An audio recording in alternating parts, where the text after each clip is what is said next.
அங்கிரஸ், அங்கிரசினுடைய மகன் ப்ரஹஸ்பதி, ப்ரஹஸ்பதியினுடைய மகன் கச்சஹா. கச்சஹா அப்படின்னு கச்சன் தமிழ்ல போட்டுண்டா, சரியா? கச்சன் அப்படிங்கிறவன் இருந்தான். அந்த கச்சன்கிறவன் பிரம்மச்சாரி, சின்ன பையன், அழகான பையன். அவங்கிட்ட போய் எல்லா தேவதாவும், ப்ளீஸ் நீ தான் ஹெல்ப் பண்ணும், இதுக்கு நீ என்ன செய்ய வேண்டும் அப்படின்னாக்கா, இந்த என்டையர் தேவதா குலத்தையே நீ தான் காப்பாற்றணும். என்ன பண்ணணும் அப்படின்னா, அசுரகுரு சுக்கராச்சாரியார்கிட்ட போய் இந்த சஞ்சீவினி வித்யாவை நீ கற்றுக்கொண்டு வர வேண்டும். அவரையும் நீ வணங்க வேண்டும். அவருடைய மகள் ஒருத்தி இருக்கா தேவயானின்னு, அவளையும் வணங்க வேண்டும். இருவரும் மனநிறைவு ஏற்படுமாறு நீ நடந்து கொள்ள வேண்டும். இவ 2 பேர்கிட்டையும் உன்னுடைய நற்பண்பு, பணிவு, நன்னடத்தை, நற்பேச்சு, இது மூலமாக அவர்களை ப்ளீஸ் பண்ணணும். நீ ப்ளீஸ் பண்ணேன்னா உனக்கு இந்த சஞ்சீவினி வித்யா கிடைக்கும். அதுக்கான ஆசீர்வாதத்தை நாங்கள் கொடுக்குறோம். ஆனால் காரியத்தை யார் செய்யணும்? நீ தான் செய்யணும், உன்னால தான் செய்ய முடியும் அப்படின்னு சொல்லி அவனை அனுப்பித்து வைத்தார். அவனும் அப்படியே ஆகட்டும் அப்படின்னு சொல்லி, கச்சன் நீ எங்க போய் அவரை பார்க்கலாம் அப்படின்னாக்க, விருஷபருவனினுடைய சபையில் அவர் இருப்பார். ஏன்னா அசுர குலத்துக்கு குரு இல்லையா, அதனால ராஜாவினுடைய சபையில் இருப்பார். விருஷபருவன் சபைக்கு போனேன்னா அங்க நீ அவரை மீட் பண்ணலாம், கிளம்புன்ட்டான். இங்கேருந்து கச்சன் என்ன பண்ணான்? கிளம்பி போய் விருஷபருவனுடைய சபைக்கு போறான். சுக்கராச்சாரியாரை மீட் பண்றான். அவர்கிட்ட போய் அவரை நமஸ்காரம் பண்ணி தன்னை இன்ட்ரடியூஸ் பண்ணிக்கிறான். என்னுடைய பேர் கச்சன், நான் தேவகுரு ப்ரஹஸ்பதியினுடைய மகன். நான் உங்ககிட்ட சிஷ்யனானோன்னு வந்திருக்கேன். 1000 வருடம் பிரம்மச்சரியத்தோட நான் உங்களை சர்வ் பண்ணணும்னு ஆசைப்படுறேன். இதை நீங்க ஆக்செப்ட் பண்ணிட்டு என்ன நீங்க உங்க சிஷ்யனா ஏத்துக்கணும் அப்படின்னு சொல்லி கேட்டுக்கிறான். உடனே அதை கேட்ட சுக்கராச்சாரியாரும் ரொம்ப ரொம்ப சந்தோஷப்பட்டு, கண்டிப்பா உன்னை ஏத்துக்கிறேன், அண்ட் உன்னை நான் கண்டிப்பா ரொம்ப நல்லா நடத்துவேன். ஏன்னா நான் உண்மையில காமிக்கிற அந்த ரெஸ்பெக்ட் இருக்கு இல்லையா, அது சாக்ஷாத் ப்ரஹஸ்பதிக்கே காட்டுற ரெஸ்பெக்ட். அதனால நான் I will treat you very well and respectfully அப்படின்னு சொல்றான். அண்ட் கச்சன் தன்னுடைய செயலாலும் பேச்சாலும் நடத்தையாலும் பண்புகளினாலும் சுக்கராச்சாரியாரையும் அவருடைய மகள் தேவயானியையும் மகிழ்வித்து கொண்டு வந்தான். அவன் சின்ன பையனா இருந்தான், பார்க்கறதுக்கும் அழகா துருத்துருன்னு இருப்பான். அவன் ஆடி பாடி பாட்டெல்லாம் பாடி செய்யற வேலையெல்லாம் செய்யும் பொழுது என்ன ஆயிடுத்து, 2 பேருக்குமே அவனை ரொம்ப பிடிச்சிருந்தது. இதுல தேவயானிக்கு கொஞ்சம் எக்ஸ்ட்ராவாவே பிடிச்சிருந்தது. தேவயானியினுடைய மனதை வெகு விரைவில் கவர்ந்து விட்டான். அவ என்ன வேலை கொடுத்தாலும் அதை செய்வதில் ஆயத்தமாக இருப்பான், முகம் சுளுக்க மாட்டான். அவ மனது நிறைவடையுமாறு செய்து முடிப்பான். இப்படியே 500 வருஷம் ஓடிடுத்து. மொத்தம் கமிட்மெண்ட் எவ்வளோ? 1000 வருஷம். 1000 இயர் கான்ட்ராக்ட்ல 50% ஓவர். சரியா? 500 வருஷம் முடிஞ்சுது. இதுல என்ன ஆச்சு? அசுரர்களுக்கு தெரிய வந்தது, இவன் எந்த நோக்கத்தோட சேர்ந்திருக்கான். எந்த நோக்கத்தோட வந்திருக்கான்? சஞ்சீவனி வித்யாவை கத்துக்கணுங்கிற நோக்கத்தோட வந்திருக்கான் அப்படின்னு உடனே, ஏற்கனவே அவர்களோ அசுரர்கள், பிராமணர்களை கொல்வதில் கொஞ்சம் கூட தயக்கமோ ஒரு இதுவோ மாற்று கருத்தோ இல்லாதவர்கள் இல்லையா? ஆக அப்படி இருக்கிறச்சே இவன் அவர்களினுடைய பிராமணர்களினுடைய கோபத்தை பற்றியும் கவலைப்படாதவர்கள். அப்படி இருக்கிறச்சே ஒரு நாள் என்னாச்சு, இவன் மாடு மேய்ச்செண்டு ஒரு காட்டில் சென்று கொண்டிருந்த போது இந்த குட்டி பையனை நான் யங் பாய், பிரம்மச்சாரி பாய், அவனை பிடிச்சு அவனை கொன்று அவன் உடலை கண்டந்துண்டமாக வெட்டி ஓநாய்க்கும் நரிக்கும் அந்த காட்டில் வீசி எறிந்து விட்டு வந்தார்கள். என்னாச்சு? மாடு மேய்க்க போன கச்சனை காணும். சாயங்காலம் சுக்கராச்சாரியாரோட வீட்டுக்கு மாடு மட்டும் வந்தது, மேய்ப்பவன் இன்றி. இதை யாரு முதல்ல நோட் பண்ணியிருப்பா? தேவயானி நோட் பண்ணா. தேவயானி நோட் பண்ணிட்டு நேரா அப்பா கிட்ட போனா, அப்பா கிட்ட விஷயத்தை சொன்னா. மாடு மேய்க்கிறவனான கச்சன் இல்லாமல் வந்திருக்கிறது. ஒண்ணு கச்சன் அவனா ஓடி போயிருக்கணும், இல்ல இறந்து போயிருக்கணும். அவனா ஓடி போறவன் கிடையாது, அந்த மாதிரியானவன் கிடையாது. அப்பா, உங்களுக்கு ஒரு உண்மையை சொல்கிறேன், அவர் இல்லாமல் நான் வாழ மாட்டேன். அதனால என்ன பண்ணணும்? நீங்க அவரை உயிர் பிழைத்து கொண்டு வந்தாக வேண்டும் அப்படின்னு உடனே சுக்கராச்சாரியார் என்ன பண்ணார்? கவலைப்படாதமா அப்படின்னு சொல்லிட்டு சஞ்சீவனி வித்யாவை பயன்படுத்தி அந்த மந்திரத்தை ஜபிக்கும் பொழுது என்ன ஆயிடுத்து? அந்த ஓநாய் நரி வயத்தை கிழிச்சுண்டு அப்படியே ஒன்னாயி கச்சன் வந்தான். கச்சன் உயிருடன் வந்து சேர்ந்த உடனே எங்க போன அப்படின்னு தேவயானி கேட்டதுக்கு மொத்த கதையும் சொல்றான். நான் அப்படி மாடு மேய்ச்சிட்டு இருந்தேன்னா அந்த இடத்துல விறகெல்லாம் பொறுக்கிண்டு மாடு மேய்ச்சிண்டே வந்தேன். ஒரு இடத்துல ஆலமரத்துல ரெஸ்ட் எடுத்துக்கும் பொழுது இவா எல்லாரும் வந்து என்னை கண்டந்தொண்டமா வெட்டி போட்டு இந்த மாதிரி பண்ணிட்டா. இப்படி நான் இப்போ வந்துட்டேன். என்னுடைய குருவினுடைய கட்டளையினால் அவருடைய அனுகிரகத்தினால் நான் உயிர் பிழைத்து வந்து விட்டேன் உன் முன்னால் அப்படின்னு சொல்றான். கொஞ்ச நாள் கழிச்சு என்னது? 2வது முறை மர்டர். இந்த வாட்டி என்ன பண்றா? வெட்டி போட்டாதானே இவர் வந்து சஞ்சீவினி வித்யாவை பயன்படுத்தி திருப்பி கொண்டு வரார். என்ன பண்ணலாம்னு சொல்லிட்டு அவனை கொன்னு அவன் சரீரத்தை நன்னா அரைச்சு கூழாக்கி கடல்ல கலந்துடுறா. பயங்கரமான கிரைமா இருக்கோ? கடலோட கடலா கலந்துடுறா. தேவயானி திருப்பி கச்சனை காணும். டாடி அப்படின்னு போய் திருப்பி, அப்பா ஒரு உண்மையை சொல்கிறேன், அவர் இல்லாமல் நான் வாழ மாட்டேன், அதனால் நீங்கள் தான் அவரை திருப்பி கொண்டு வர வேண்டும் அப்படின்னு சொல்லி உடனே வந்து சுக்கராச்சாரியார் மிருத சஞ்சீவனியை சாண்ட் பண்ண, கடல்ல இருந்து அவன் திரும்பி மீண்டு எழுந்து வர நடந்த விஷயத்தை சொல்ல, திருப்பி கொஞ்ச நாள் கழிச்சு 3வது முறையாக அசுரர்கள் என்ன பண்றா? என்னப்பா இது, எப்படி பண்ணாலும் இவர் இவ போய் அழறா, ஒரே டிராமா நடக்கிறது இல்ல. இந்த வாட்டி எப்படி கொன்னா அவர் மிருத சஞ்சீவனிய சாண்ட் பண்ணவே மாட்டாரோ அந்த மாதிரி பண்ணணும் அப்படின்னு சொல்லிட்டு என்ன பண்ற? கச்சனை கொன்னு கச்சனோட உடம்பை எரித்து அந்த ஆஷ் இருக்குல்ல, அந்த ஆஷை வந்து சுக்கராச்சாரியார் குடிக்கிற மதுவில் கலந்து விட்டார்கள்.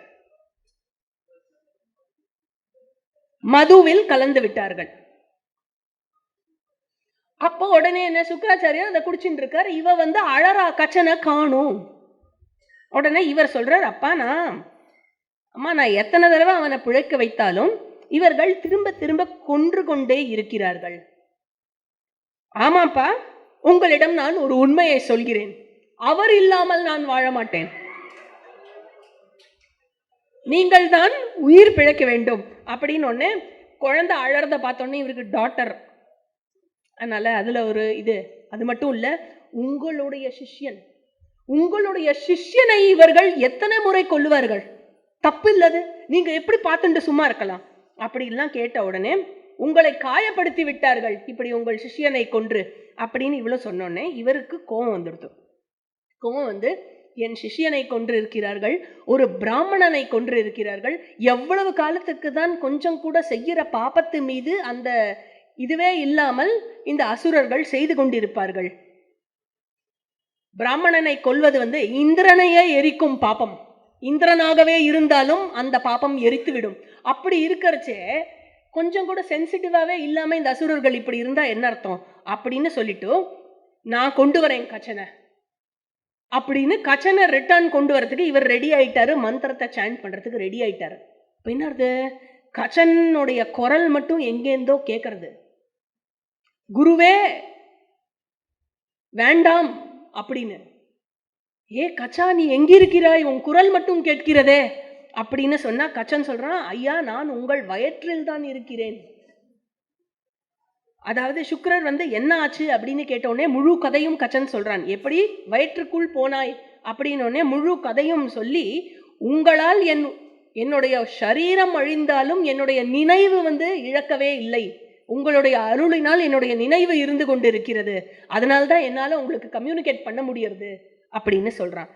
அதனால வந்து இப்ப என்ன எடுத்த மாட்டின்றார் சுக்கராச்சாரியார். தேவயானி, கச்சன் என்னுள் இருக்கிறான், அப்படி இருக்கறச்சே அவன் வெளியேற வேண்டும் அப்படின்னு சொன்னாக்க என்ன கிழிச்சுண்டு தான் அவன் வெளியேறணும். அப்படின்னா உனக்கு கச்சன் வேணும்னா you have to lose me இல்லையா? நான் வேணும் அப்படின்னாக்க ஃபர்கெட் கச்சா. அப்பா நீங்க 2 பேருமே எனக்கு ஈக்குவலி இம்பார்ட்டன்ட், நீங்க 2 பேருமே எனக்கு வேணும் அப்படிங்கிறா. உடனே சுக்கராச்சாரியார் என்ன பண்றது, வேறு வழியே இல்லை, ஒரே ஒரு சொல்யூஷன் தான் இருக்கு இதுக்கு அப்படின்னு என்ன பண்றார், கச்சனுக்கு, வயிற்றில் இருந்த கச்சனுக்கு மிருத சஞ்சீவினி வித்யாவை சொல்லி கொடுத்து விட்டார். சொல்லி கொடுத்துட்டு, கண்ணா இத கவனமா வாங்கிக்கோ. ஏன் கவனமா வாங்கிட்டேன்னாக்கா, நீ வெளியில நீதாம்பா என்ன உயிர் பிழைக்க வைக்கணும் இல்லையா? அதனால கச்சன் அவருள் இருந்தபடியே சஞ்சீவினி வித்யாவை கிரகிக்கிறான். அதுக்கப்புறம் அந்த சஞ்சீவினியை அவர் சொல்றதுனால கச்சன் அவரை கிழித்து கொண்டு, அவர் வயிற்றை கிழித்து கொண்டு வெளியே வருகிறான். அப்படி கிழிந்து போன குருவினுடைய உடம்பை பார்த்து அவன் திருப்பி மிருத சஞ்சீவினியை சான் பண்ணி குருவை மீட்டெடுக்கிறான். அதுக்கப்புறம் கச்சன் சொல்றான், ஞானம் என்னும் அமுதத்தை எனக்கு அளித்தவர் என்னுடைய குருநாதர். ஆக அப்படிப்பட்ட குருநாதர் எனக்கு தந்தையும் ஆவார், தாயும் ஆவார்.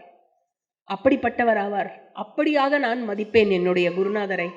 அண்ட் தனது குருவினால், அவர் மூலமாக ஞானத்தை அடைந்து அவருக்கே காயத்தை ஏற்படுத்துபவன் யாரேனும் இருந்தால் அவன் இந்த உலகத்தால் வெறுக்கப்படுபவன் ஆவான். இறுதியில் பாவம் செய்பவர்கள் எந்த உலகத்தை அடைவார்களோ அந்த உலகத்தையே அவன் அடைவான் அப்படிங்கிறார். சுக்கராச்சாரியார் அவர் ஒரு தவறு செய்தார் இல்லையா? சுக்கரர் என்ன தவறு செய்தார்? ஆல்கஹால் குடிச்சார் இல்லையா?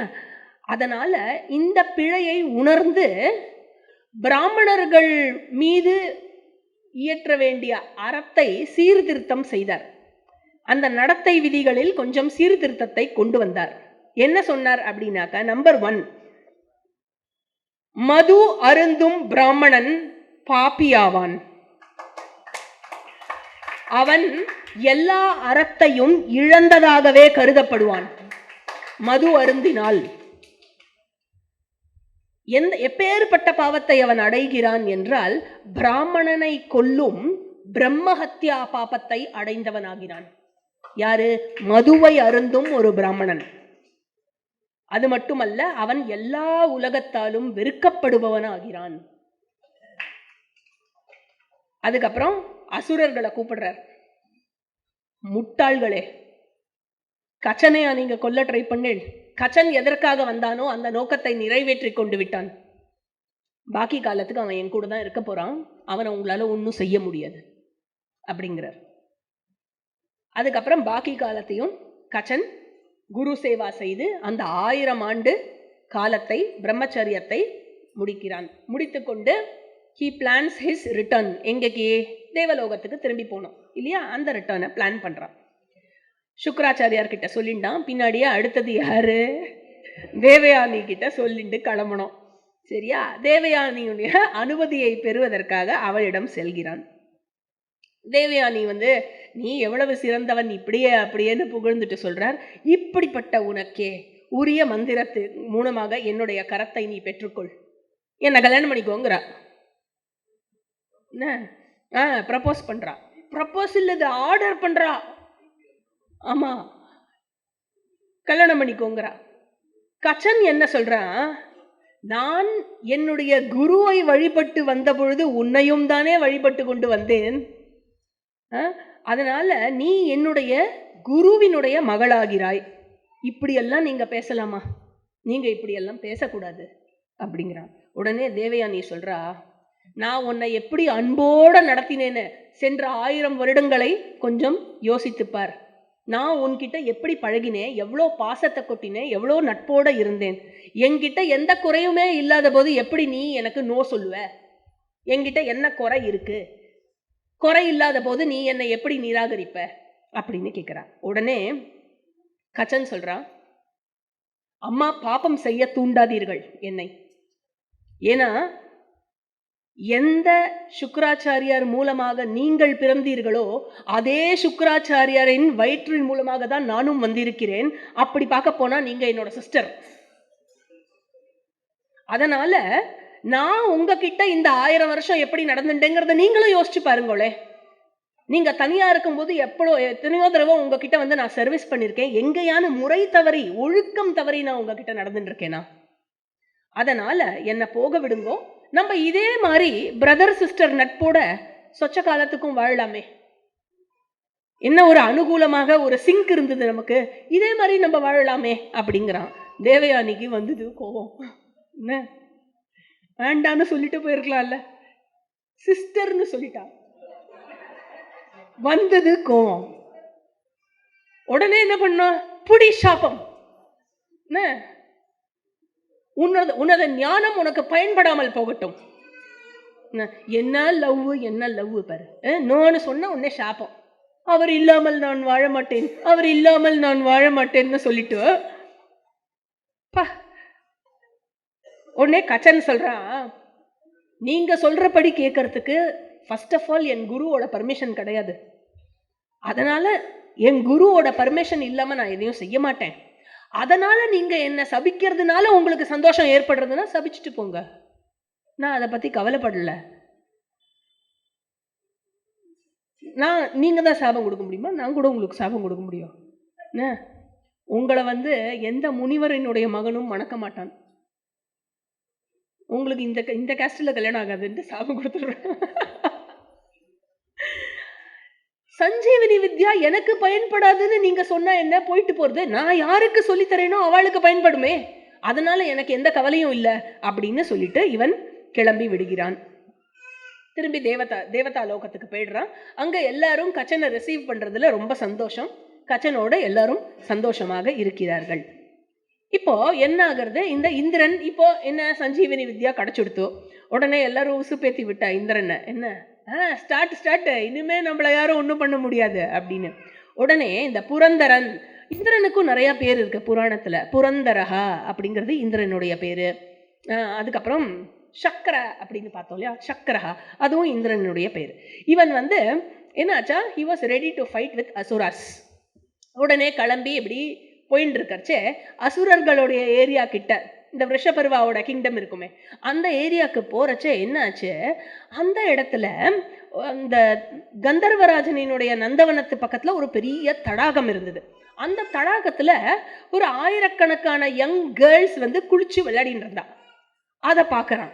உடனே என்ன பண்றான், அதை பார்த்த உடனே அங்க வந்து தன்னை காற்றாக மாற்றிக்கொண்டு அந்த இடத்துல வீசுறான். காற்றாக வீசும்போது கரையில் அவ ட்ரெஸ்ஸஸ் எல்லாம் வச்சிருப்பாள், குளிச்சுட்டு வந்து போட்டுக்கிற ட்ரெஸ்ஸஸ், அதை என்ன எடுத்து பறந்து ஒன்னோட ஒன்று கலந்துடுறது. யாரு ட்ரெஸ் எதுன்னே தெரியாம ஒன்னோட ஒன்று கலந்துடுறது. அதுல என்ன ஆயிடுத்து, தேவயானியோடைய ட்ரெஸ்ஸை ரிஷபர்வனினுடைய மகள் ஷர்மிஷ்டா எடுத்து போட்டுடுறான் கலந்து போனதுல. அதுல என்ன ஆயிடுத்து, தேவயானிக்கு கோவம் வந்துடுத்து. நான் உனக்கு டீச்சர் இல்லையா, எங்க அப்பா உங்க அப்பாவுக்கு டீச்சர்னா நான் உனக்கு டீச்சர் இல்லையா, நான் உனக்கு டீச்சர். அப்படி இருக்கிறச்சே என்கிட்ட உனக்கு கொஞ்சமான மரியாதை வேண்டாம், என் ட்ரெஸ்ஸை எடுத்து போட்டுக்கிற அப்படின்னு சொல்லி ஷர்மிஷ்டாவை பார்த்து கத்த ஆரம்பிச்சு 2 பேருக்கும் ஒரே சண்டை. ஆக இப்படி நற்குணங்கள் இல்லாதது போல் இருக்கிறாயே, என்னோட ட்ரெஸ்ஸை எடுத்து போட்டுண்டு உனக்கு எந்த நன்மையுமே ஏற்படாது போ. ஆமா, உடனே அஸ்து அஸ்துன்னு பேச வேண்டியதுதான். உடனே ஷர்மிஷ்டா என்ன பண்றா, யாருகிட்ட பேசுறேன்னு தெரிஞ்சுதான் பேசுறியா, நீங்கள்லாம் யாரு தெரியுமா, எங்க அப்பாவோடைய அவையில் தாழ்ந்த ஆசனத்துல உட்கார்ந்து காசுக்காக கவி பாடி புகழ் பாடி பெறுவீர்களே, அந்த இனம் தானே நீங்க, அந்த குலம் தானே நீங்க. நாங்க பிச்சை போடுற பிச்சைக்காரி தானே நீ. அதனால உனக்கு வந்து நான் கஷ்டம் கொடுக்குறேன் அப்படின்னு, அதாவது என்னோட சேர்ந்து போட்டி போட்டுட்டு என்னோட சண்டை போடுறிய, நீ என்ன நினைச்சுட்டு இருக்க, நீயும் நானும் ஈக்குவல் நினைச்சுட்டு இருக்கியா அப்படிங்கிறா. உடனே தேவயானிக்கு கோவம் வந்து அப்படி இந்த ட்ரெஸ்ஸை போய் குடி அப்படின்னு புடுங்குவாங்க. இப்படி புடுங்கறச்ச என்ன ஆயிடுச்சு, இந்த ஷர்மிஷ்டா வந்து தேவயானியை நன்னா பிடிச்சு ஒரு பாழுங்கணத்துல தள்ளி விட்டுட்டு போயிட்டான். ஒழிஞ்சுது போ அப்படின்னு போயிட்டான். நான் அவ செத்தே போயிட்டான்னு முடிவு பண்ணிட்டு போயிட்டா போல இருக்கு. என்ன அதுக்கப்புறம் என்ன ஆயிடுத்து, கொஞ்ச நேரம் கழிச்சு ஷர்மிஷ்டா அங்கேருந்து கிளம்பி, ஷர்மிஷ்டா அண்ட் குரூப் அங்கேருந்து கிளம்பி கொஞ்ச நேரம் கழிச்சு நகுஷனினுடைய மகன் யயாதி அந்த பக்கமாக வேட்டையாடுவதற்காக வரும்பொழுது என்னாச்சு, தாகம் ஏற்பட்டு தனக்கும் தன்னுடைய குதிரைகளுக்கும் தண்ணீர் வேண்டும் என்று தேடிண்டே வரும்போது அந்த கிணறை அங்க பாக்குற. அந்த கிணறை பார்த்தோன்னே அந்த கிணறுல எட்டி பார்த்தா அது பாழுங்கிணறு, கொஞ்சம் கூட தண்ணியே இல்லை. ஆனா அப்படி பார்த்தா அந்த முளைச்சிருக்கிற புல்லுக்கு நடுவுல அப்படியே அக்னி பிரகாசத்தோட ஒரு பொண்ணு இருக்கா. உள்ளுக்குள்ள அடியில பார்த்தா உடனே யயாதி அம்மா நீ யாருமா, நீ எப்படி இந்த கணத்துக்கு வந்த அப்படின்னு கேட்குற. உடனே தேவயானி சொல்றா, முதல்ல என்னை கொஞ்சம் மேலே தூக்கி விடுங்கோ அப்படின்னு கையை நீட்டுறா. என் கையை பிடிச்சி மேலே தூக்கி விடுங்கோ அப்படின்னு. உடனே நீட்டின உடனே அவன் அவளுடைய வலது கையை பிடித்து மேலே தூக்கி விடுகிறான். சரியா? மேலே தூக்கி விட்ட உடனே என்ன ஆயிடுறது,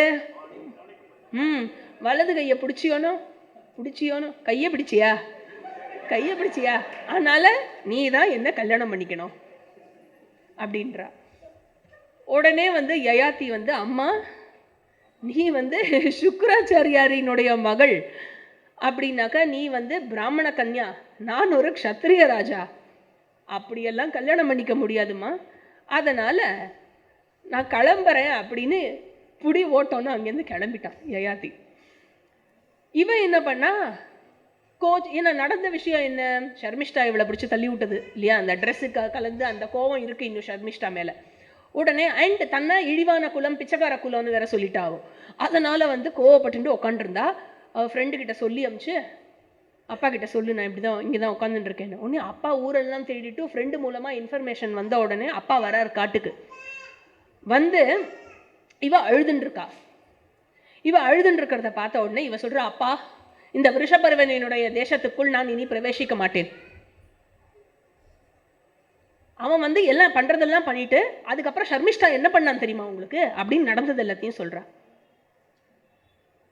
அதுக்கப்புறம் என்ன ஆகுது, இவர் நேர போய் பொண்ணை முதல்ல கட்டிக்கிறார், ஆஸ்வாசப்படுத்துறார்.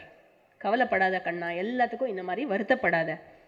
அதாவது ஒருவனை ஒரு துயரமானது தாக்குகிறது என்றால் அதுக்கு பெரும்பாலும் அவன் செய்த தவறேதான் காரணமா இருக்கும்.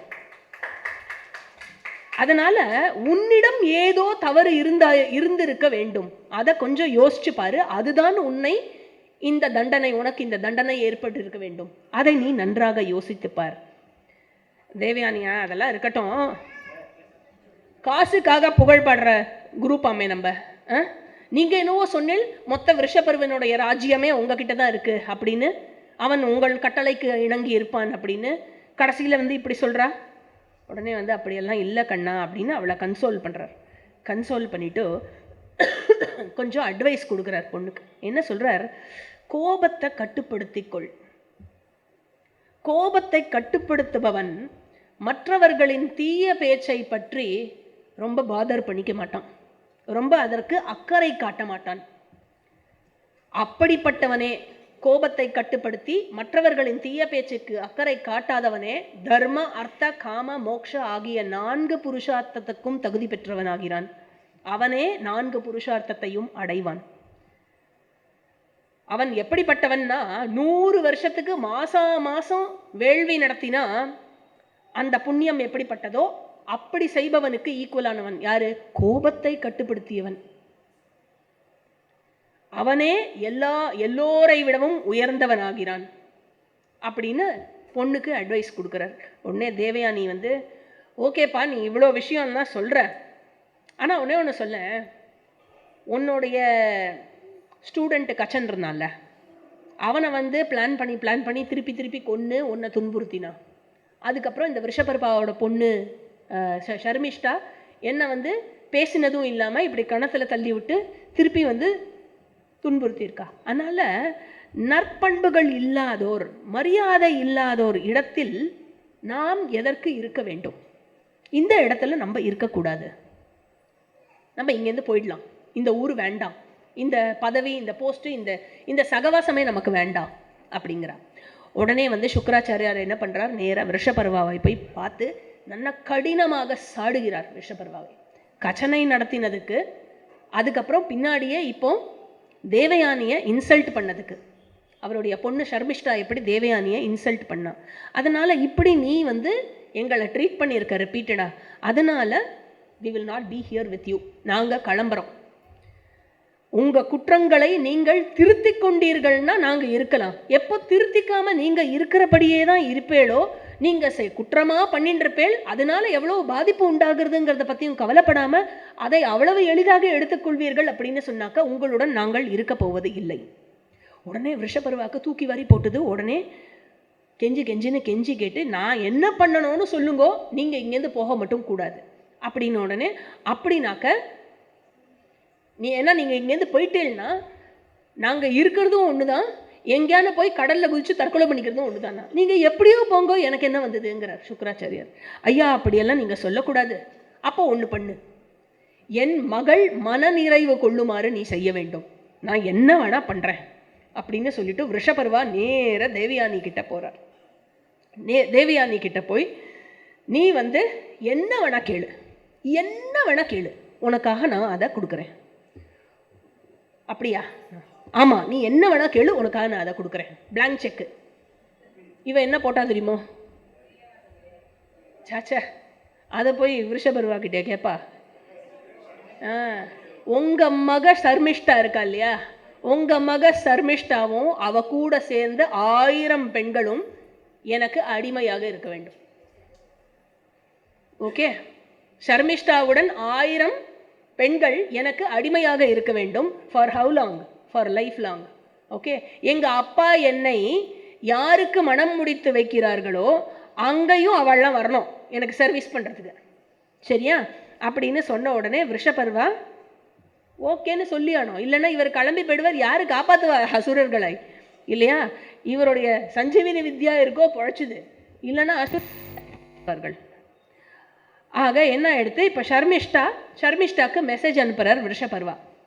உடனே ஷர்மிஷ்டா என்ன சொல்கிறார், என்னுடைய தவறு, நான் பண்ணது கண்டிப்பாக தப்பு தான், என்னுடைய தப்புனால இந்த மொத்த அசுரர் குலத்தை விட்டு இவர்களை நிராகரித்து விட்டு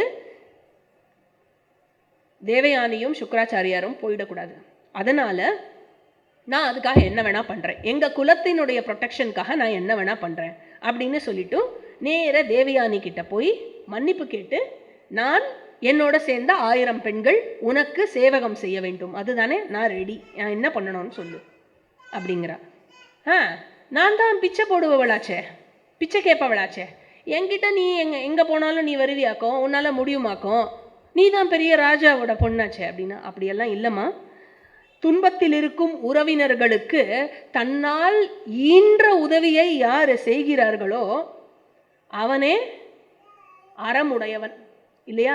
அதனால் வந்து என்னுடைய குலத்தை காக்கிறதுக்காக I will definitely follow you, நீ எங்கே போனாலும் நான் வரேன், நீ எங்கே இருந்தாலும் அங்கே நான் இருக்கேன், இது என் குலத்திற்காக என் உறவினர்களுக்காக நான் செய்வது அப்படின்னு சொல்லிட்டு போகிறா.